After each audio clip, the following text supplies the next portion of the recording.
We have the sheriff of Hillsborough County on with us because we've been following him because he's decided that he's looking into new leads for the disappearance of Jack Donald as a result of Netflix Tiger King. Sheriff, how are you, sir? Good morning. How are you? I'm very good. Thanks for being on. Now, I'm not one usually that is excited about justice that's coming from a docuseries, but you kind of had your hands tied on this disappearance because there was no place to go with it, right? Can you tell me what happened to what's her name's Carole's husband? I wish I could. To my own personal belief, though, I think he was killed. Absolutely. How and who did it, that's the mystery that still remains. And I'm hoping America's obsession with this documentary will help us cultivate or generate some new leads, an interview, maybe a relationship that has went soured since then, and help us finally solve this case. So I asked the other day that we not only comb the new leads coming in, most of them theories or individuals who are emailed or telephoned. They watch the documentary and they know how it was done, who did it, and they're going to help us solve the case. And, hey, listen, I appreciate their theories, but certainly we're looking for those leads, those missing pieces that, again, that interview that I think will help us solve this case. If you watch the documentary, you've seen how eccentric, complicated their lives are, and his life was no different. So who was he exactly? Do you know his story? And he just disappeared and the car was at the airport? That's the evidence that we have. But again, I think someone wanted us to believe that he fled the country because we recovered his truck or his van, I should say, at a private airport. But there's no passenger manifest, either commercial or private, ever leaving the country. He had 2 passports. Neither one of them were flagged as leaving the country. The detectives went out to Costa Rica, checked with the person who's his house manager because he had a home down there, his girlfriend down there, security guards down there that were on the property, associates that he had down there. No one had seen him 6 months prior to his disappearance. So I think someone wanted us to believe that he fled the country, but exactly don't know, or I don't believe that he ever did. Wait. You mentioned a girlfriend in Costa Rica. He was married, right, to Carole? He was married and had a girlfriend, had a mistress down in Costa Rica. He was involved with some shady business dealings with some characters down there. Like I said, when I talk about complicated, just his entire life. And I think a lot lose sight that they think Carole's the one that opened and created this big cat rescue, this animal sanctuary, but he's the one that did it. That was his passion. He started that. So was he a big cat guy? Because those people are insane. He was. Like I said, that was his passion. And I think the documentary got some things right and they got some things wrong. You watch the show and you believe that the meat grinders, everyone believes that, hey, listen, he was in the meat grinders and he was fed to the animals. Well, the meat grinders had been removed from the property, weeks before his disappearance. Now, I'm not trying to allude to the fact that they couldn't have sent him somewhere else and had him grinded up somewhere else. But right. the show leads you to believe that, hey, listen, these meat grinders or the septic tank, imploring us to check under the septic tank, septic tank. Septic tank wasn't installed until years after his disappearance. So, some things weren't exactly right, but some things are suspicious. What wealthy person do you ever know that disappears but doesn't take their wealth with them? Whoever leaves and has a great relationship with his daughters but doesn't take his children with him, just leaves them behind. Whoever in their wildest dreams, and I've talked to a ton of probate attorneys, who's ever heard of a disappearance clause in a will? If I ever disappear, leave the bulk of my wealth to this individual here. Who's ever heard of such a thing? So is there a lot of red flags to make this disappearance suspicious? 100%. Wow, a disappearance clause. That's insane. Do you know how that found its way into the will? No, well, That comes into question too. Like I said, the unfortunate part is that every turn, I believe our investigators back 23 years ago would get excited thinking that they're going to break the case, and it just became another obstacle. And I think the will was another. 5 years after his disappearance, Carole had a judge declare him as deceased, so she was able to receive the benefits from the will. There was someone who was interviewed that worked for them, and if you watch the documentary, you know that they always thought one was spying on another. One of the other rescues was always spying on someone else. It was almost like these employees had to pledge their allegiance, prove their loyalty each and every day, or they were considered a spy, and they were ostracized.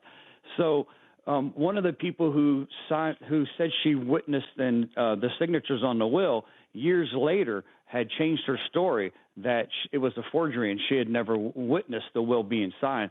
But then after all that, the statute of limitations for forgery will had already been executed back then anyway, which unfortunately the children received next to nothing. How many children did he have? I believe he has two daughters. And how much? And how much money are we talking about, Chad? That's a great question. We believe anywhere from $5 to $7 million. Some people believe his net worth was closer to $20 million. But what we can prove is the $5 to $7 million range. And what did he do? By the way, we're talking to the sheriff of Hillsborough County about the Tiger King. He's looking for anybody who has any information on Carole Baskin's missing husband. What was his business? He did a lot. He was involved in a lot of different businesses, from loaning money to some real estate holdings. That was the biggest one, was the real estate. But he was involved in a lot of different businesses. And I talked to the sheriff of the county where Joe was, and he said the problems with that place would just never stopped. Just never stopped. Is the same thing? Can the same thing be said about the lion sanctuary or the cat sanctuary? Is this a crazy place as well? And that's the difference. We have no complaints here. This is a great spot for individuals to go see cats that have been rescued. Our community embraces this business. This business has never been a subject of any type of mistreatment of animals complaints. We've never had any issues with Carole or this cat sanctuary here in Tampa, Florida. It's actually a great attraction for young people to go get educated on exotic animals. And you're not saying that you think Carole did it. You're saying somebody did it.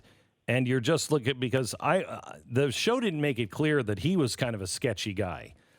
Now that I know that he's the cat guy and was running around those circles and had multiple businesses, that might be a tip-off that somebody did something to him that had nothing to do with Carole. Well, there's no doubt that someone did something to him. I feel confident in that after being in law enforcement for 28 years. But I can't call Carole even a person of interest. I can't. It'd be inappropriate to name her as a suspect. There's no evidence to point in any direction of who may be a suspect at this time. Again, because he was so eccentric and was involved in some shady business deals with some unsavory characters. And and had a girlfriend, and a lot of people are like, well, Carole should have been more upset. She'd have done this. Why about seeking a reward for his disappearance? There's a lot of things that maybe you or I, if our loved one went, we wouldn't have stopped, and maybe she wasn't as upset. But that doesn't mean that she's the one who is responsible for his disappearance. Correct. And she was the last person to see him alive that we know of, right? That was her statement? Correct. Just 23 years ago, on August 19th in 1997, he had asked her when she woke up in the morning, hey, listen, let's pack up the truck. We're going to drive to Miami and then catch a plane from there to take some stuff and go over to Costa Rica. And he took the van and said he had to run an errand and he would be back, and she hadn't seen him since. That's her account of the events that occurred that day. And did she take a polygraph? She refused to take a polygraph, and that was probably one of our latest developments. Was back in 2011, 2010. We asked the daughters to come in, and we did DNA swabs from them to make sure we had DNA in a database in case he was ever recovered. We already had fingerprints on file. He had been arrested before. We had dental records, but we didn't have any DNA. That was in 2010. In 2011, we asked her to come in and take a polygraph, and she refused. She said that, listen, my attorney says that it wouldn't prohibit the sheriff's office from ever seeking criminal or punitive charges against me. It won't vindicate me. I'm not going to take the polygraph. Yeah, I don't think I would either, Sheriff. I mean, if I were her and I'm innocent, I just don't think I'm going to do anything that I don't have to do because they can be inaccurate. I certainly understand her position. Like I said, I'm certainly not talking negative or talking about any type of innuendos or why she didn't take it. She felt strongly. I think her attorney gave her some good advice. On the other hand, if it was my wife, I don't think I would ever stop doing whatever I could do to try to help the authorities figure out exactly what occurred during his disappearance. Did you notice? Let me just have fun with this conspiracy here real quick. My daughter said, "Of course she did it, Dad. Did you notice how fast she said you have to put fish oil on what's his name's shoes when Joe was attacked by the lion? She knew exactly what would be." I just want to point out. Have you checked that she had a lot of fish oil there for some unknown reason? Didn't see any of that either. That's another one. We didn't recover any. Have people called with that? Any items like that. But again, like I said, I think the documentary, that's why we're so obsessed, is because it was so entertaining. I'll tell you this, I was called by the producers saying, listen, we're thinking second part to this series and focus more on Carole and, of course, Don Lewis' disappearance. Would you be interested? And I said, listen, I would certainly be open-minded to it. Again, if anything that we could help bring a spotlight and attention to his disappearance, I don't have an ego. If we can get some type of leads generated and try to solve this case, that's what we need to do here. And you're really looking for somebody who maybe knew him, had a relationship, knew something at the time. Now the relationships have changed, and they want to share something that might open a couple of doors. And how do they contact you real quick, Sheriff? Hey, they can call the Hillsborough County Sheriff's Office at 813-247-8200. Again, we're getting about a half a dozen leads a day, more theories than leads, but we're going to re-examine and go over everything. We're going to start from scratch. We're going to, because of America's obsession with this, we're hoping to, again, glimmer any type of evidence we can to help us solve this case. Start from scratch, re-interviewing everybody, re-looking at all the evidence again, hoping that we can finally bring his family some closure and justice and figuring out what exactly happened to Don Lewis.